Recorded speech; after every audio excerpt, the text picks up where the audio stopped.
আসসালামু আলাইকুম দর্শক, আমন্ত্রণ জানাচ্ছি চ্যানেল আই সংবাদে। পুরো সংবাদ জুড়ে আপনাদের সাথে আছি আমি মৃত্তিকা মোস্তফা। বিস্তারিত সংবাদের শুরুতেই জানিয়ে দিচ্ছি ফ্রেশ প্রিমিয়ামটি সংবাদ শিরোনামগুলো। মার্কিন সামরিক সহায়তায় আরও বেপরোয়া ইসরায়েল, রাফা শহরে পরিকল্পিত সামরিক অভিযানে আশ্রয়ের খোঁজে পালাচ্ছে বাসিন্দারা। শিগগিরই কমছে না সারা দেশে চলমান তাপপ্রবাহ, বাড়তে পারে হিট ওয়েভ অ্যালার্টের মেয়াদ।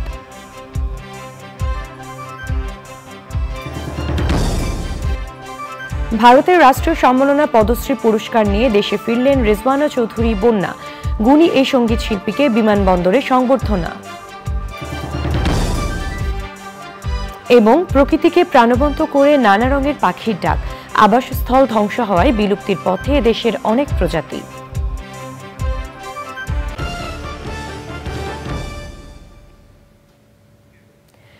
দর্শক, সংবাদ শিরোনামগুলো জানাচ্ছিলাম, আর এখনকার সংবাদ আয়োজন একই সঙ্গে চ্যানেলের ইউটিউব চ্যানেলে এবং চ্যানেলের ওটিটি প্ল্যাটফর্ম আই স্ক্রিনে লাইভ স্ট্রিম হচ্ছে। চলে যাচ্ছি বিস্তারিত সংবাদে। মার্কিন সামরিক সহায়তায় আরও বেপরোয়া হয়ে উঠেছে ইসরায়েল। সামরিক সহায়তা পাওয়ার পর থেকেই গাজায় হামলা আরও জোরালো করেছে দেশটি।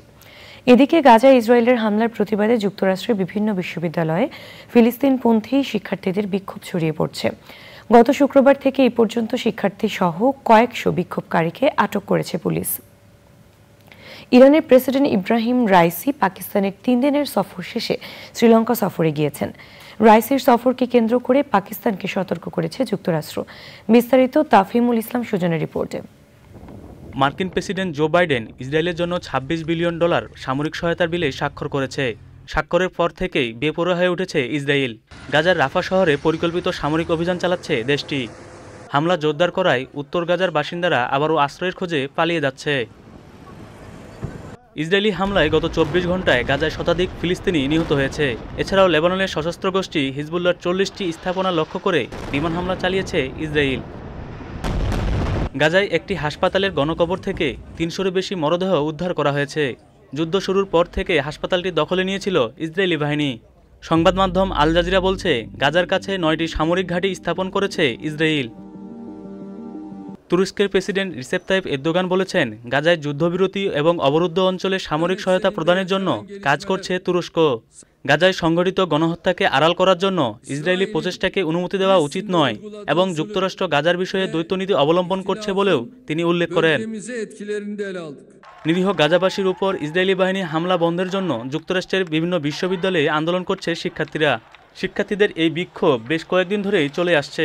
সেই সঙ্গে চলছে বিক্ষোভ দমনের নামে ধরপাকড়। যত দিন যাচ্ছে বিক্ষোভ তত ছড়িয়ে পড়ছে যুক্তরাষ্ট্রের বিভিন্ন বিশ্ববিদ্যালয়ে।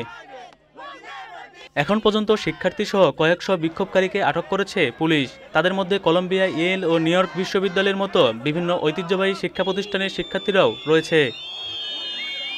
ইসরায়েলের সঙ্গে সংঘাতের মাঝেই পাকিস্তান সফর করেছে ইরানি প্রেসিডেন্ট ইব্রাহিম রাইসি। রাইসির এই সফরকে কেন্দ্র করে পাকিস্তানকে সতর্ক করেছে যুক্তরাষ্ট্র। যুক্তরাষ্ট্র বলছে, যে দেশগুলো ইরানের সঙ্গে ব্যবসা করছে তারা নিষেধাজ্ঞার সম্মুখীন হবেন। পাকিস্তানের 3 দিন সফর শেষে শ্রীলঙ্কায় গিয়েছেন Raisi. Tafhimul Islam Sujan, channel I. রাজধানী ঢাকা সহ সারা দেশে মাঝারি থেকে তীব্র তাপপ্রবাহ বয়ে যাচ্ছে। এতে দুর্ভোগ বেড়েছে জনজীবনে। বুধবার দেশে সর্বোচ্চ তাপমাত্রা রেকর্ড করা হয়েছে খুলনা বিভাগের মংলায় 41.6 ডিগ্রি সেলসিয়াস। ঢাকায় তাপমাত্রা রেকর্ড করা হয়েছে 39.2 ডিগ্রি। এপ্রিল মাস জুড়েই তাপমাত্রার উল্লেখযোগ্য কোনো পরিবর্তন হবে না বলে জানিয়েছে আবহাওয়া অধিদপ্তর। তীব্র তাপপ্রবাহের কারণে রড ও সিমেন্ট শিল্পের উৎপাদন ব্যাহত হচ্ছে। স্টিল রি-রোলিং মিলের শ্রমিকরা বলছেন, এমনিতেই প্রচণ্ড গরম পরিবেশে কাজ করতে হয় তাদের। তীব্র তাপদাহ গরমকে অসহনীয় পর্যায়ে নিয়ে গেছে। এই অবস্থায় শ্রমিকদের জন্য ঠান্ডা পানি ও খাবার সালাইন সরবরাহ করছেন উদ্যোক্তারা। নারায়ণগঞ্জ প্রতিনিধি রুমন রেজার তথ্য ও ভিডিও চিত্র নিয়ে মাসরুর শাকিলের রিপোর্ট। ভারী শিল্প কারখানার মধ্যে তীব্র তাপ উৎপাদন করে এমন কারখানা হলো স্টিল রি-রোলিং মিল ও সিমেন্ট কারখানা। দেশে অবকাঠামো নির্মাণ বাড়ায় গত কয়েক বছরে রি-রোলিং মিল বেড়ে এখন ৩০০-রও বেশি। তীব্র তাপপ্রবাহের মধ্যে এসব কারখানার শ্রমিকরা প্রচণ্ড কষ্টে তাদের কাজ চালিয়ে যাচ্ছেন।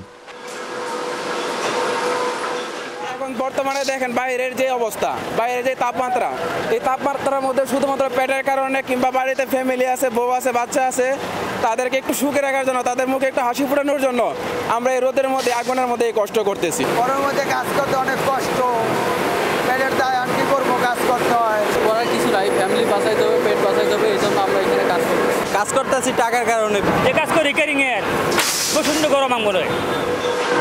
শ্রমিকরা যাতে অসুস্থ না হয়ে পড়ে সেজন্য নানান ব্যবস্থা গ্রহণ করেছে উদ্যোক্তারা।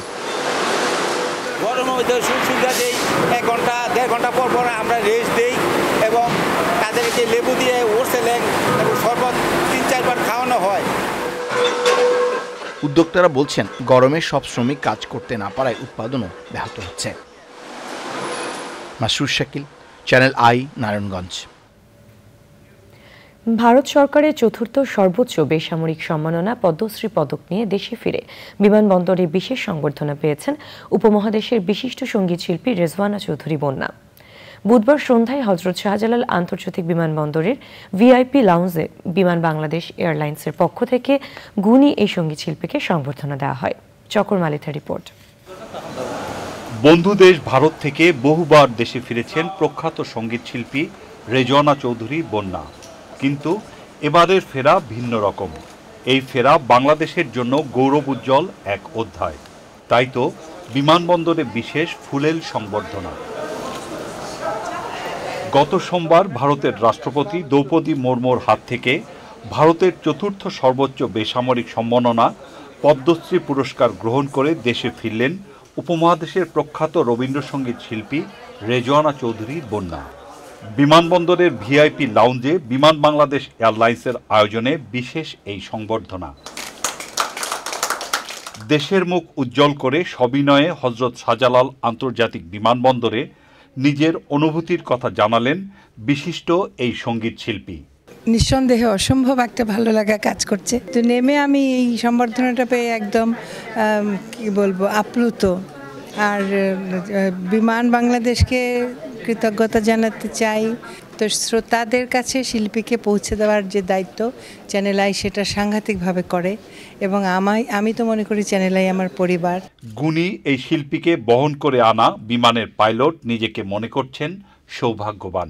আজকেরটা বিশেষ এই কারণেই যে বাংলাদেশের নারী শক্তি কোন পর্যায়ে চলে গেছে সেটা এখন আমরা বিদ্যমান দেখতে পাচ্ছি, যে পদ্মশ্রীর মতন পদক আমাদের দেশ থেকে নারীরা পাচ্ছেন এবং দেশকে পুরো বিশ্বের কাছে এভাবে তুলে ধরতে পারছেন। বিমান বাংলাদেশ এয়ারলাইন্স লিমিটেড ওনার এই সম্মানের সামান্য কিছু অংশীদার হতে পেরেছে, সেই জন্য আমরা গর্বিত।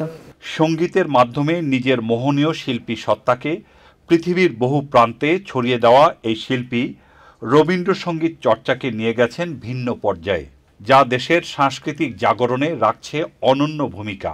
গুণী এই শিল্পীকে বাংলাদেশ সরকারও সর্বোচ্চ রাষ্ট্রীয় সম্মাননা স্বাধীনতা পদকে ভূষিত করেছেন আগেই। সবারে আমি নমি যে কেহ মোরে দিয়েছ সুখ, দিয়েছ তারি পরিচয়। চকর মালিথা, চ্যানেল আই, ঢাকা। রং বেরঙের পাখির উপস্থিতি তাদের সুরেলা ডাক প্রকৃতিকে প্রাণবন্ত করে তোলে। এইসব পাখির নামকরণেও আছে নান্দনিকতার ছোঁয়া। বাংলাদেশে বেশ কিছু পাখি রয়েছে যেগুলোর নামকরণ করা হয়েছে বাংলার নামে। বাংলার নামে পাখি নিয়ে দেখুন শিহাব খালেদিনের ডেস্ক রিপোর্ট।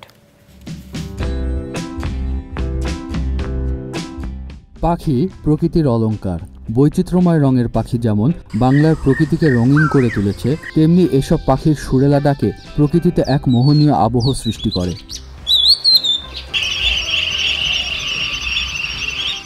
দেশ বা অঞ্চল ভেদে প্রতিটি প্রজাতির পাখির রয়েছে ভিন্ন ভিন্ন নাম। পাখির নামের ক্ষেত্রে এমন বেশ কিছু পাখি রয়েছে যেগুলোর নামকরণ করা হয়েছে বাংলার নামে। এসব পাখির মধ্যে আছে বাংলা বুলবুলি, বাংলা নীলকান্ত, পাতি মাছরাঙা, বাংলা শকুন, বাংলা ঘাস পাখি, বাংলা কুবো, বাংলা টিকি পাঞ্চিল, বাংলা কাঠঠোকরা, বাংলা রাঙাচেগা, বাংলা বাবুই, লাল টুপি ছাতারে, বাংলা ডাহর এবং দাগি নাটা বটের। এসব পাখির মধ্যে বেশিরভাগই আমাদের প্রকৃতিতে সচরাচর দেখা যায়। কিছু প্রজাতি বেশ দুর্লভ। স্বতন্ত্র বৈশিষ্ট্যের উপর ভিত্তি করে এসব পাখির বৈজ্ঞানিক নামকরণে বাংলার নাম যুক্ত করা হয়েছে। অন্যান্য পাখির মতো এই পাখিগুলোও বিভিন্নভাবে প্রাকৃতিক ভারসাম্য রক্ষায় ভূমিকা রাখছে। তবে প্রতিবেশ ব্যবস্থায় নিরবিচ্ছিন্ন সেবা দেওয়া সত্ত্বেও বাংলার এই পাখিগুলো বর্তমানে বিপন্ন। উপযুক্ত আবাসস্থল ও খাদ্যের অভাব, দূষণ, জলবায়ু পরিবর্তনের কারণে হুমকির মুখে আছে এসব পাখি। ঘাসবন ও নলবন নষ্ট করে ফেলায় আশ্রয়হীন হয়ে পড়ছে ঘাসবনের ছোট ছোট পাখিগুলো। তাই বাংলার নামে এসব পাখির জন্য নিরাপদ আবাসস্থল নিশ্চিত করার পাশাপাশি পাখির জন্য হুমকি হয় এমন কর্মকাণ্ড থেকে আমাদের বিরত থাকতে হবে। শিহাব খালেদিন, প্রকৃতি ও জীবন ডেস্ক, চ্যানেল আই। বাংলার নামে পাখি নিয়ে বিস্তারিত প্রতিবেদন দেখবেন আজ রাত 10:15 প্রকৃতি ও জীবন অনুষ্ঠানে। দর্শক, এবারে চলে যাচ্ছি বিরতিতে এবং বিরতির পর থাকছে বাংলাদেশ সফরের জন্য জিম্বাবুয়ের 15 সদস্যের টি-20 দল ঘোষণা, নতুন মুখ সাবেক।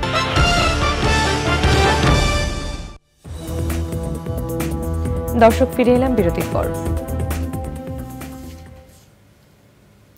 রাঙামাটির বাঘাইছড়ি উপজেলার সাজেকে ডাম্প ট্রাক নিয়ন্ত্রণ হারিয়ে পাহাড়ি খাদে পড়ে 9 শ্রমিক নিহত হয়েছেন। আহত হয়েছেন 7 শ্রমিক। বুধবার বিকেলের দিকে সাজেকের উদয়পুর সীমান্ত সড়কের 90 ডিগ্রি নামক এলাকায় এই দুর্ঘটনা ঘটে। দুর্ঘটনার বিষয়টি নিশ্চিত করেছেন বাঘাইছড়ি উপজেলা নির্বাহী কর্মকর্তা শিরিন আক্তার। তিনি জানান, হতাহতদের সেনাবাহিনীর সদস্যরা উদ্ধার করে খাগড়াছড়ি জেনারেল হাসপাতালে পাঠিয়েছেন। ওই শ্রমিকরা সীমান্ত সড়ক নির্মাণ কাজে নিয়োজিত ছিলেন বলে জানান তিনি। রাঙামাটির অতিরিক্ত পুলিশ সুপার জানান, পুলিশ ঘটনাটি তদন্ত করে দেখছে। এবারে কৃষি সংবাদ।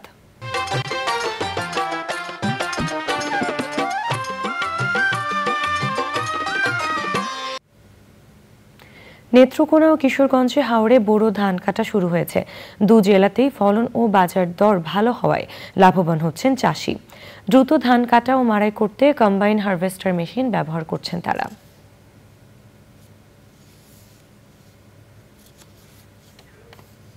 এখন দেখবেন প্রকৃতি সংবাদ।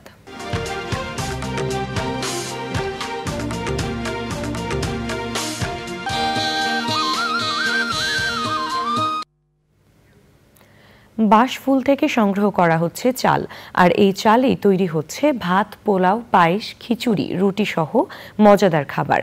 এমন ঘটনায় চাঞ্চল্য সৃষ্টি হয়েছে দিনাজপুরে। বাঁশের বীজ হুবহু ধানের মতো হওয়ায় এই চাল খাবার উপযোগী, পুষ্টি সমৃদ্ধ ও এতে ঔষধি গুণাগুণ রয়েছে। তবে নির্বিচারে চাল সংগ্রহ করা হলে এই প্রজাতির বাঁশ বিলুপ্তির আশঙ্কার কথা জানিয়েছেন পরিবেশবিদরা।